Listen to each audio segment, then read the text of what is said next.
திரு பெருமாள்மணி, சிதறும் எதிர்க்கட்சிகளுடைய வாக்குகளை எப்படி தனதாக்க போகிறது திமுக அப்படிங்கிறது தலைப்பு. கொஞ்சம் கூட அவங்களுக்கு எந்த விதமான சவாலும் இல்லை, அப்படியே அதை தனதாக்கி கொள்ள முடியும், அதற்கான வலிமையோடு இருக்காங்க. 19ல் இருந்தே வாக்கு சதவீதம் குறையாம இருக்கிறாங்க அப்படின்னு சார் சொல்றார். அப்படியான கல யதார்த்தம் தான் இப்ப பிரதிபலிக்குதா? இல்லை சார், இதில் நான் 2 விஷயம் பார்க்குறேன். ஒன்று 5 வருஷ ஆட்சி, அதோட ஆன்டி இன்கம்பன்சியை நிச்சயமாக திமுக தலைமை கவனத்தில் கொள்ளும்.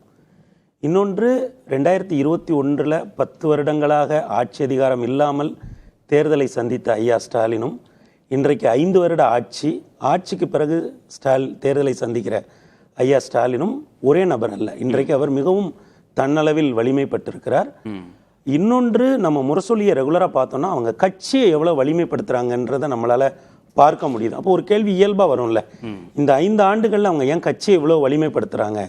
அப்போது நிச்சயமாக அவங்க போன தேர்தலில் எத்தனை சின்னங்களில் நின்னாங்களோ, எத்தனை தொகுதிகளில் உதயசூரியன் நின்னதோ அதை விட அதிகமான தொகுதிகளில் தான் இந்த முறை நிச்சயமாக உதயசூரியனை அவங்க போடுவாங்க. இன்னொன்று, இதுவரைக்கும் இந்த கூட்டணி இருந்ததுன்னா இந்த கூட்டணிக்கு மத்தியிலையும் சரி மாநிலத்திலையும் சரி ஆன்டி இன்கம்பன்சிங்கிறதே இல்லை. அவங்க தொடர்ந்து ஐயா மோடிங்கிறத ஒரு பெரிய ஃபிகராக காட்டி அவங்க இந்த தேர்தலில் ஒவ்வொரு தேர்தலையுமே, அது சட்டமன்றமாக இருக்கட்டும் பாராளுமன்றமாக இருக்கட்டும், மோடிங்கிறத ஒரு பெரிய ஃபிகராக காட்டி தான் அவங்க பண்ணாங்க. அப்போ நிச்சயமாக இந்த தேர்தலில் அவங்க கூட்டணிகளை மறுவரையறை பண்ணுவாங்க. இன்னொன்று, நீங்கள் வரலாற்று ரீதியாகவே நீங்கள் பார்த்தீங்க அப்படின்னா 1977 2021 வரைக்குமான 11 தேர்தல்களில் 7 தேர்தல்களில் ரெட்டலை வென்றிருக்கு, 4 தேர்தல்களில் தான் உதயசூரியன் வென்றிருக்கு. அப்போ என்னன்னா, இந்த இளையா சூரியனா அப்படிங்கிற இந்த போட்டி வந்த பிறகு களம் எப்படி இருக்குன்றதையும் ஐயா ஸ்டாலின் கவனத்தில் கொள்வாங்க. அப்போ அப்படி பார்க்கிற பொழுது நான் என்ன நடக்கும்னு நினைக்கிறேன்னா, 3 விஷயங்கள் நடக்கும்னு நினைக்கிறேன். ஒன்று, திராவிட முன்னேற்ற கழக கூட்டணி மறுவரையறை செய்யப்படும். இன்னொன்று, தன்னளவில் ஐயா விஜய் அவர்களுடைய கூட்டணி வலிமை பெறும். அஇஅதிமுக 2021 அவங்க ஒரு வலிமையான கூட்டணி தான் இருந்தாங்க. அந்த கூட்டணியை திரும்ப அதே பலத்தோடு கட்டமைக்கிறதுக்கு முயற்சி செய்வாங்க. ஆனால் இப்போ இதில் இப்போ இந்த கேம் ஒன்று நடந்துட்டே இருந்தது இல்லை. முதல் இடத்துல திமுக வந்தா, 2வது இடத்துல அஇஅதிமுக, முதல் இடத்துல அஇஅதிமுக வந்தா, 2வது இடத்துல திமுகன்னு ஒரு கேம் வந்தது இல்லை. இந்த கேமை ஃபர்ஸ்ட் டைமா டிஸ்டர்ப் பண்ற ஒரு சக்தியோட ஐயா விஜய் வராரு. அப்போ அது களத்தை எப்படி மறு கட்டமைப்பு பண்ணும் அப்படின்னு நான் பார்க்குறேன். இதுவரை இல்லாத வகையில் 2, 3, 4ங்கிற பொசிஷனையா 1, 2, 3ங்கிற பொசிஷனையா 2 வேற 1, 2, 3, 4 டிஸ்டர்ப் பண்ண போறாருன்னா அதுக்கு வேற அர்த்தம். 2, 3, 4 டிஸ்டர்ப் பண்ண போறாருன்னா அதுக்கு வேற அர்த்தம். 1, 2, 3 டிஸ்டர்ப் பண்ணுவாங்க. 1, 2, 3 டிஸ்டர்ப் பண்ணுவாங்க. இன்னும் என்னன்னா இப்ப இதுவரைக்கும் இல்லாத தமிழக அரசியல் பார்க்காத அளவுல முதன்முறையாக காங்கிரஸ் காங்கிரஸ் கூட்டணி கட்சிகளுடன் பேச்சுவார்த்தை நடத்துவதற்கு ஒரு குழுவை போட்டிருக்காங்க. இதுவரைக்கும் என்ன நடக்கும்னா, திராவிட முன்னேற்ற கழகம், அண்ணா திராவிட முன்னேற்ற கழகம், இவங்க 2 பேரும் முதல்ல கூட்டணி கட்சிகளோட பேச்சுவார்த்தை நடத்துறதுக்கு ஒரு குழு அமைப்பாங்க. அதற்கப்புறம் கூட்டணியில் இருக்கிற கட்சிகள் ஒரு குழு அமைப்பு பேச்சு நடத்துவாங்க. இந்த முறை முதன்முறையாக ஒரு குழுவை அவர்கள் அமைத்து, தேர்தலுக்கு இன்னும் திராவிட முன்னேற்ற கழகமே இன்னும் தயாராகலை, அதற்கு முன்னாலேயே அவங்க கூட்டணி பத்தி பேசுறாங்க, குழு அமைக்கிறாங்க. அந்த குழு மாநில தலைவர் பேரில் வருது. ஆனால் மாநிலத்துக்கு வெளியே இருக்கிற 3 பேர் அந்த குழுவில் இருக்காங்க. அப்போ இதை எல்லாத்தையுமே நம்ம கணிச்சு பார்த்தோம் அப்படின்னா, நிச்சயமாக ஐயா ஸ்டாலின் தன்னுடைய கரிஷ்மா மேலே இந்த எலெக்ஷனை அவர் எடுத்துகிட்டு போவார். ஏன்னா இதுவரைக்கும் இல்லாத அளவில் திராவிட மாடல் இப்படி பல்வேறு வகைகளில் அவர், அதாவது ஒரு கட்சி, அந்த கட்சியை விட அந்த தலைவருடைய பர்சனாலிட்டி அதிகமாக இருக்கா, அந்த கட்சியோட ஒத்து இருக்கா அப்படின்னு நம்ம பார்க்கணும். இப்போ ஜெயலலிதா அம்மா காலத்திலேயா இருக்கட்டும், கலைஞரையா காலத்திலேயா இருக்கட்டும், கட்சிக்கு இருக்கிற ஒரு நன்மதிப்பை விட இந்த தலைவர்களுக்கான ஒரு நன்மதிப்பு மக்கள்கிட்ட அதிகமாக இருந்தது. அதே போன்ற ஒரு சூழ்நிலை இன்னைக்கு திராவிட முன்னேற்ற கழகத்திற்கு, அந்த கட்சிக்கு இருக்கக்கூடிய, ஆட்சிக்கு இருக்கக்கூடிய நன்மதிப்பை விட திராவிட முன்னேற்ற கழகத்தினுடைய தலைவர் முதல்வர் ஐயாவுக்கு ஒரு நன்மதிப்பு, ஒரு செல்வாக்கு இருக்கு. அப்ப அந்த கார்டை அவர் பிளே பண்ணுவார். அப்புறம் இன்னொன்னு என்னன்னா, அதையும் சொல்றீங்க, அதுக்கப்புறம் கூட்டணியை மறுவரையர் பண்ண வேண்டிய தேவை திமுகவுக்கு இருக்குன்னு சொல்றீங்கன்னா, அந்த மறுவரையறையை பண்ண வேண்டிய அவசியம் ஏன் திமுகவுக்கு உருவாக போகுது? அவங்க தான் பலத்தோட இருக்காங்க, கரிஷ்மாவோட ஸ்டாலின் இருக்கிறார் சார். அவங்க சும்மா இல்லையே சார், அவங்க எனக்கு இன்னும் அதிகமான இடங்கள் வேணும்னு கேட்குறாங்க. நாங்க எங்களுக்கு இன்னும் நாங்களும் இந்த 5 வருஷத்துல வளர்ந்துருக்கோம் அப்படின்னு சொல்லி கேட்குறாங்க இல்லைங்களா? இது எல்லாமே நடக்குது இல்ல. இதெல்லாம் நடக்குது. அப்போ அவங்களும் வந்து ஒரு குழுவை ஏன் போடணும்? இப்போ இதுவரைக்கும் நான் சொல்றது, இப்போ யார் கேட்கறான்னு அருமை நண்பர் ஜீவா கேட்கிறாரு. நான் என்ன கேட்கிறேன், இதுவரை இல்லாத அளவுல திமுக குழு அமைக்கிறதுக்கு முன்னாடி காங்கிரஸ் ஏன் குழு அமைச்சது? சரி, நம்ம இது மட்டும் டீகோட் பண்ணுங்க. 2019 53.20% டிஎம்கே அலையன்ஸ், ஏடிஎம்கே வந்து 31.06, இடைவெளி வந்து 22%. 2021 சட்டமன்ற தேர்தலுக்கு வாங்க, டிஎம்கே அலையன்ஸ் வந்து 45.40, ஏடிஎம்கே வந்து 39.70, 6% டிஃபரன்ஸ்.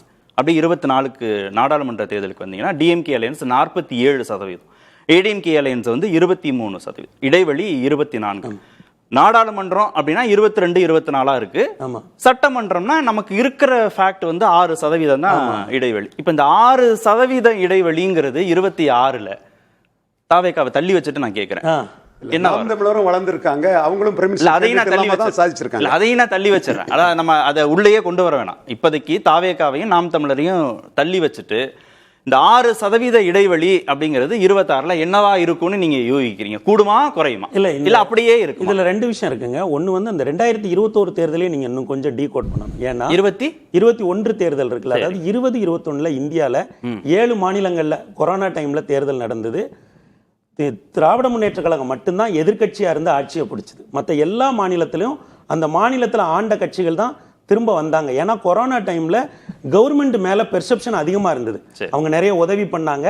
இது 6 மாநிலங்கள்ல உதவியது தமிழ்நாட்டில் திராவிட அஇஅதிமுகவுக்கு உதவல. ஏன்னா அந்த அளவுக்கு திராவிட முன்னேற்ற கழகம் ஒரு எதிர்கட்சி அரசியலை வலிமையா பண்ணி வந்தாங்க. ஆனால் 2021 போல இப்ப கூட்டணி இல்லை. அந்த கூட்டணி என்பது 24 தேர்தலே உடைஞ்சு போயிடுச்சு.